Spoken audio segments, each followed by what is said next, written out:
Saudi वली अहद मोहम्मद बिन Salman white house पहुंच गए। सदर डोनाल्ड ट्रंप ने उनका इस्तकबाल किया। दोनों ममालिक के दरमियान अहम मुआहदे तय पाने का इम्कान। सिक्योरिटी फोर्सेस की बाजौड़ और बन्नू में कार्रवाइयां। भारतीय प्रॉक्सी फितना अल-ख्वारिज से ताल्लुक रखने वाले 23 दहशतगर्द मारे गए। बन्नू में एक और दहशतगर्द IED नस्ब करते हुए मारा गया। डेरा इस्माइल खान और शिमाली वजीरिस्तान में 15 ख्वारिज हलाक।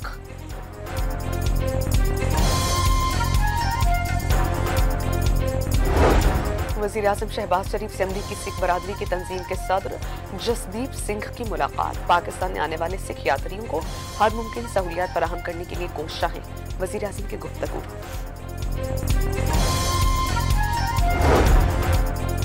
रावलपिंडी में फैक्ट्री नाके के करीब बानी PTI की बहन अलीमा खान का धरना जारी। पुलिस ने अटियाला रोड की तमाम लाइट्स बंद कर दी।